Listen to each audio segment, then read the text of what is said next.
Miracle. It's a word that fills us with wonder, awe, and thoughts of the spectacular. But if we look carefully at the miracles of Jesus and how he chose to perform them, we see that he is often understated, even quiet in how he goes about them. Why is that? Is it possible that there is more behind Jesus' miracles than just the miracles themselves? Join author and musician Michael Card as he walks through the miracles of Jesus and considers why they may be more than a miracle on this day of discovery.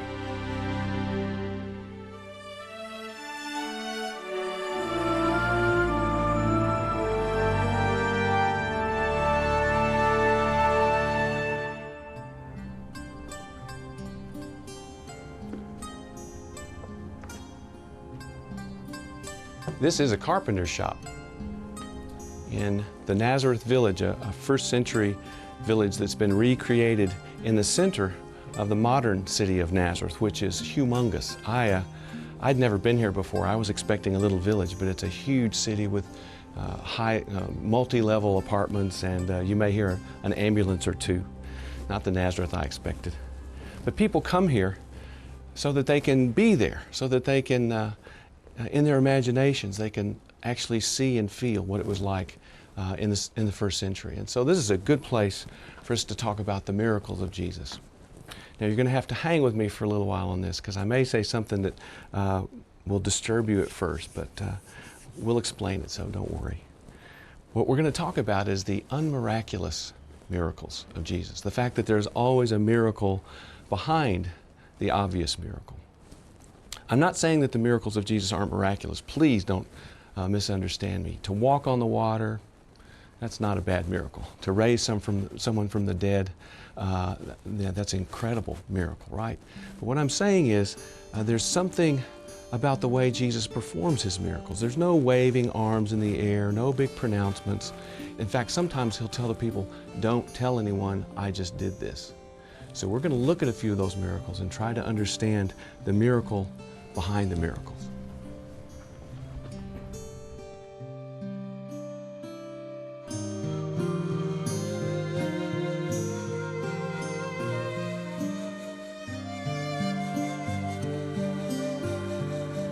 If we're going to talk about the miracles of Jesus, we have to realize that the first miracle will set the tone for all the rest. And the first miracle happened here. We're in Cana in Galilee, between two churches. There's a Greek Orthodox church here and a Catholic church here, and they both lay claim to being the original site. Up here we have some water jars. I don't know if they're quite big enough, and they're not made out of stone. We have water jars in both churches, but we weren't able to go into there today. It's early in the ministry. Jesus is there with his disciples, and his mother, Mary, is there. She feels some responsibility for the party. As the party grinds down, they run out of wine. And she mentions to Jesus that they have no more wine. He tells her he doesn't want to be involved right now. But she doesn't take that as a no, because she goes straight to the servants and tells them, do whatever he tells you to do. And you know probably the story. Jesus tells the slaves to fill the water jars up with water. 6 jars holding 30 gallons each. That's 180 gallons of water that will be turned into wine. And then here comes the very unmiraculous part. Jesus just says, take some of it to the master of the banquet, which he does. And in the meantime, the water becomes wine. In fact, only the slaves even knew a miracle had happened. Very subdued tone of the miracle, and that will set the tone for all of Jesus' miracles. And yet John will say, this is how he revealed his glory. A miraculous, subdued tone in Cana of Galilee.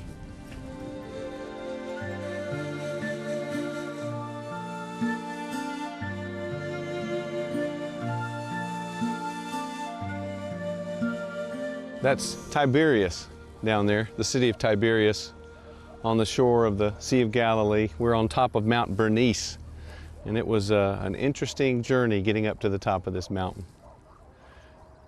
We're looking at the miracles of Jesus, and there's one in particular I wanted to focus on. It happens early in the ministry in chapter 5 in Luke. Jesus is in one of the towns of Galilee, and that's where we are, in Galilee. And a man with leprosy or some skin disease comes and says, if you're willing, you can make me clean, you can heal me.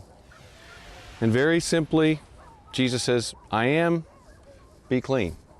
No waving arms in the air, no big pronouncements, no calling attention to himself. But then, after the man is healed, Jesus says something interesting, and scholars have struggled over the meaning of it. He does this more than once. He told the man, don't tell anybody that I did this. And every time Jesus tells someone that, they never keep the secret. I mean, how can you keep a secret like that? And Luke tells us in chapter 5 that the word spread. The man didn't keep his word to Jesus. And as a result, the crowds grew and grew. Now, just before this story, Jesus had just been with the disciples, and there was a crowd that was so large they almost pushed him into the lake. He had to get into a boat just to get away from the crowd. So this is a very practical secret, isn't it? Jesus is just trying to focus on ministry, focus on preaching the word and bringing the good news, which is why he says he's come, and not be covered up with people who just want his gifts, because Jesus knows that he's more than his gifts.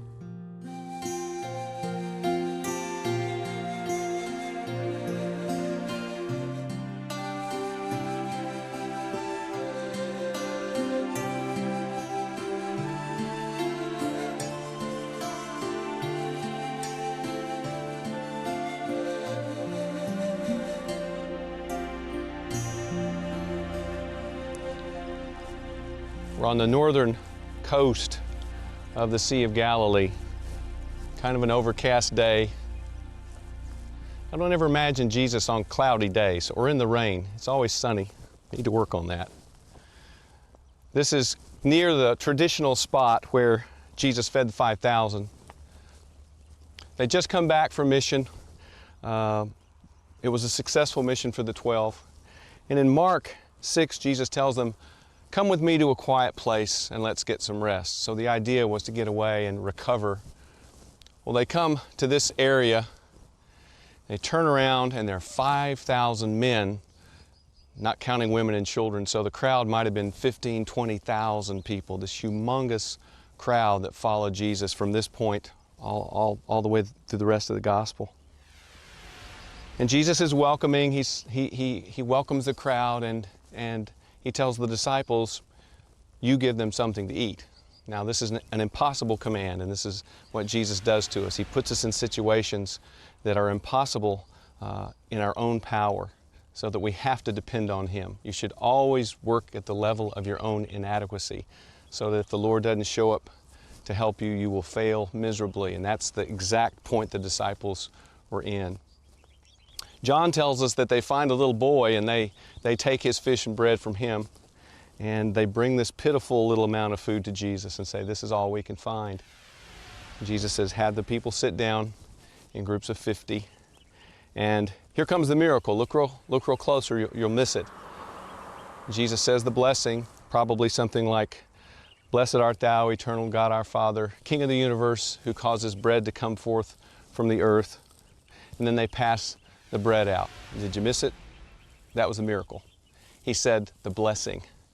No waving of arms, no thunder, lightning, nothing like that, because his miracles tend to be unmiraculous.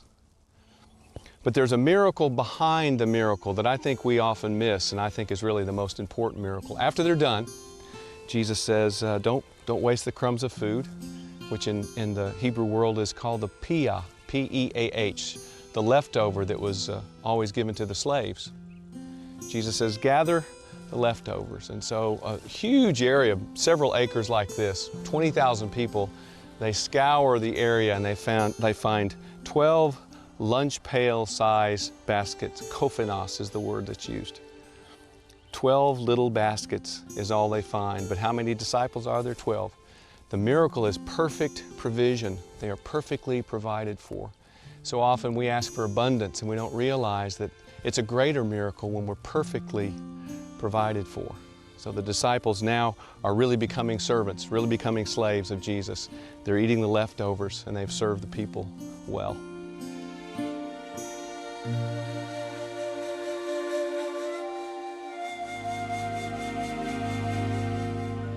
Jesus had a wonderful way of capturing the imaginations of his men.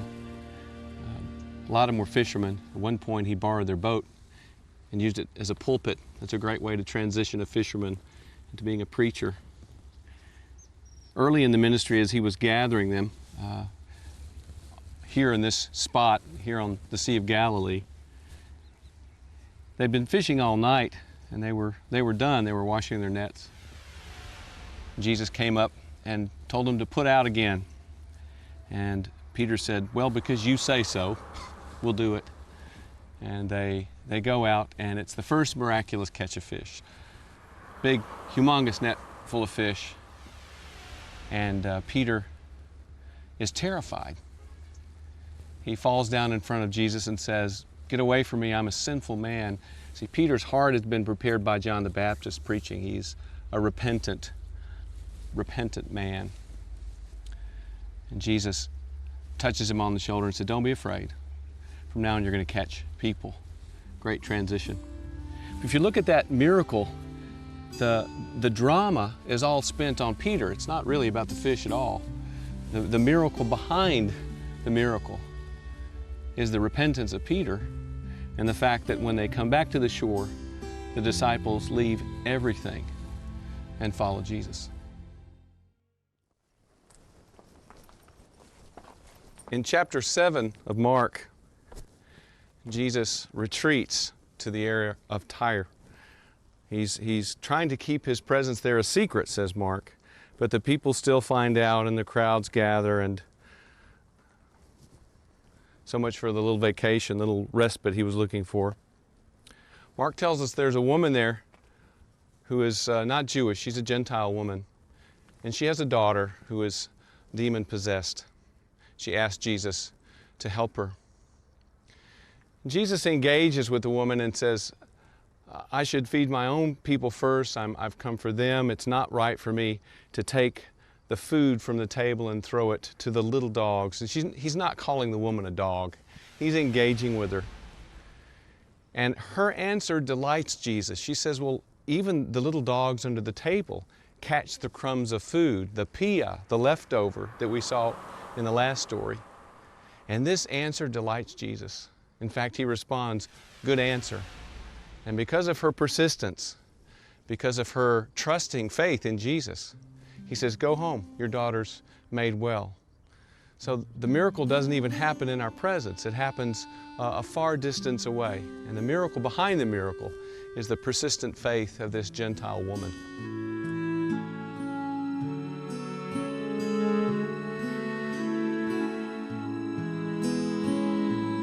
We're here at the Pool of Siloam, at the long end of the ridge of the city of David, at the end of Hezekiah's tunnel.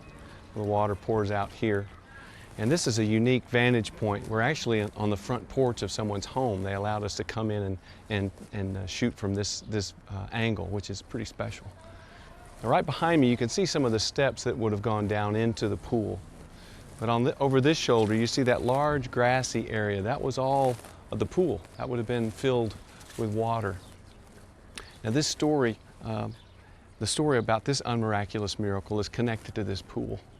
It's chapter 9 in John, and the little man in this story, I've got to tell you, he's one of my favorite people in the New Testament. We don't know his name, but we know that as Jesus and his disciples were walking along, they saw him sitting there, a blind man, and they enter into this theological discussion. It's early in the ministry, I can tell, because the disciples can see someone suffering and just have a theological discussion. After they've been with Jesus for 3 years, they won't be able to do that anymore. But they look at the blind man and they say to Jesus, who sinned, this man or his parents, that he was born blind? Which is very obviously, they thought if you were sick, it was because you'd done something wrong. Jesus said, no one sinned. This man is in this condition to reveal the glory of God. So they bring the little man up to Jesus. He spits and makes mud, which is also one of my favorite images of Jesus. It's Sabbath and you're not supposed to spit, so he's intentionally breaking the rules. He puts the mud on the man's eyes and sends him away. very unmiraculous because the miracle happens when Jesus isn't even there. And he sends him to this place, to this pool. He washes the mud from his eyes and he can see again. Great miracle, but see how unmiraculously it was done. Puts mud on his eyes, sends him away, says, go wash. No, big hubbub, just very, very subdued, very simple. The miracle behind the miracle is that after this man had been healed miraculously, Jesus looked for him and found him. That's the miracle. But see, Jesus wants to give himself to the man. It's not enough that he's given him the gift of sight. He's always wanting to give himself to people. So he looks for and he finds this little man. And it's one of the most dramatic moments in John. Jesus says, do you believe in the Son of Man? And the previously blind man says, tell me who he is, and I'll believe in him. Jesus says, you're seeing him. A great, great moment. And the man is investigated. He gets in big trouble. We know all about that. The Pharisees investigate the healing. He ends up being kicked out of the synagogue.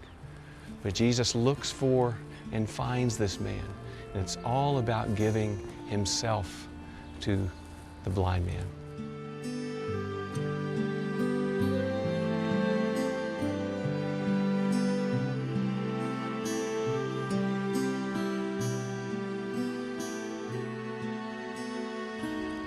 It was one of the last miracles Jesus performed, and they were on their way here. They were still on the road to Jerusalem, but this is where they were heading. As they were outside of the city, 10 leprous men with a skin disease were crying out to Jesus. They want to be healed. Now they're unclean, right, in their world, and they would have seen themselves as unworthy, but they're crying out for something they know they don't deserve, which means they're asking for mercy or hesed. Jesus, it's one of those unmiraculous miracles. Jesus just tells them, go show yourselves to the priest.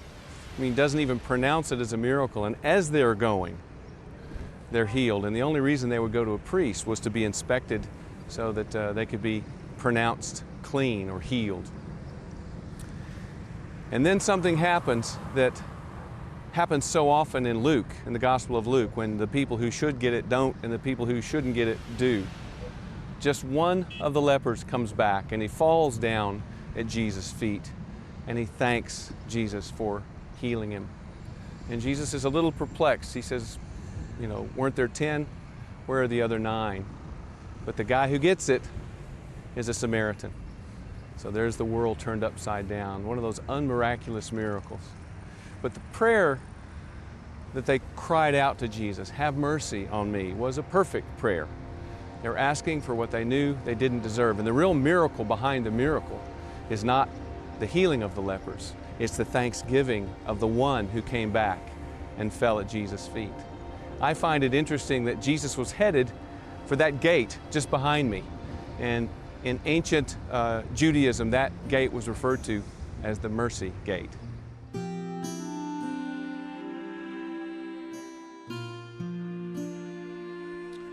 We've saved the best for last. This is my favorite place of all the places in the Bible lands. This is Capernaum. Matthew called this his own town, Jesus' own town. And if Christianity has a holy place, it's this place as far as I'm concerned. This is the house of Peter. And as certain as we can be of a location, we're certain that this was his house. Behind me, beautiful white synagogue, 4th century after Jesus' time. Underneath it is the synagogue that was donated by the centurion that we read about in Luke. But here is his house. If you look closely, you see an octagonal wall that was built around it to set it off from the rest of the town. That's much later, when this place was a church. But if you look closely inside and you see those dark basalt boulders, those are the actual walls of the home. One of those rooms is the room where Peter's mother-in-law was laying when she had a high fever and was healed by Jesus. One of those rooms Jesus was teaching in when the men tore the hole in the roof and let their paralyzed friend down. So you see what I'm saying? This is a very special place. It's the end of the ministry, Matthew 17, and Jesus' reputation has begun to erode somewhat. And when they come back to Capernaum for one of the last times, if not the last time, that huge crowd that has followed them everywhere is not here. In fact, there are just a couple of tax collectors, temple tax collectors. It's funny to me that Matthew is the only person that tells us this story, but these aren't tax collectors the way Matthew was a tax collector. They collect the temple tax. They come to Peter and they ask him, does your master pay the temple tax? And they shouldn't have even asked, because rabbis were exempt from this tax. So it shows that Jesus' reputation is beginning that erosion that I was talking about before. And Peter doesn't know if he pays it or not, but he says yes, because that's how he's used to responding to people of authority. He comes in to ask Jesus. And Jesus said, so we won't offend them. Go out, take your hand line, throw it in the lake. The first fish you catch will have a coin to pay your tax and mine. The reason I say this is an unmiraculous miracle is that the miracle isn't even in the text. Matthew doesn't tell us that Peter went out. He cast his line and actually caught a fish that had the coin in its mouth. We are left to assume that it actually happened the way Jesus said it would happen, and I think that's a pretty safe assumption. But there's a miracle behind this miracle. Certainly Jesus exercises his authority and allows Peter to catch this fish with a coin in its mouth. But the miracle behind the miracle is that here at the end of their time together, one of their last moments to spend, just the two of them, best of friends together, Jesus will exercise his authority so that they have a few uninterrupted moments before they leave this house and this town, never to return.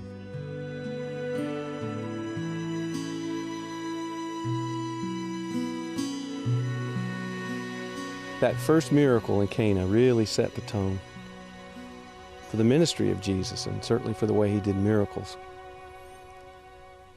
That's how he revealed his glory, in a subdued way, and yet his disciples put their faith in him. Now don't misunderstand, I'm not saying they're not miraculous. They are remarkable. To give sight to the blind, that's one of the signs of the coming of the Messiah from Isaiah. Jesus fulfills all of these perfectly. To feed 5,000, certainly to raise the dead. What an enormous miracle that was. But why is it that he does it in such an unmiraculous way? Why is it that he'll say, oh no, it was your faith that healed you? Or why will he occasionally tell people, don't tell anyone that I did that? Well, I think there are two reasons as I understand it. The first reason simply is Jesus is always pointing away from himself. He's always pointing to the Father. He's always winning praise for the Father. And there's something about his posture or his countenance that wins praise for God. But I think the second, more important reason is that Jesus realizes he's not his gifts. Though he has marvelous gifts, the best set of gifts anyone ever had, he's come to give more. He doesn't want to be known as a healer. He doesn't want to be known as a miracle worker. He's constantly winning praise for God. He's constantly pointing away from himself because he's come to give more than his gifts. He's come to give himself. Even at the last moment when he's on the cross, they're wanting a miracle. They're asking him to come down from the cross. But he refuses to do that because on that cross, he's going to give himself, and that's why he's come. So what about you and me? How does that relate to us? I think the same 2 points are true. I think we need to realize that Jesus is doing unmiraculous things in and around us all the time, unmiraculous miracles. The miracle of perfect provision. He told us to ask for daily bread. And I don't know about you, but I'm not amazed enough at how well fed and how well cared for I am. Unmiraculous miracles every day. Most importantly, I think we need to learn that we aren't our gifts, even as Jesus was not his. We have much, much more to give. First, we have to give ourselves. But most importantly, I think, we have to give him to a world that needs him so badly. And that is the best miracle.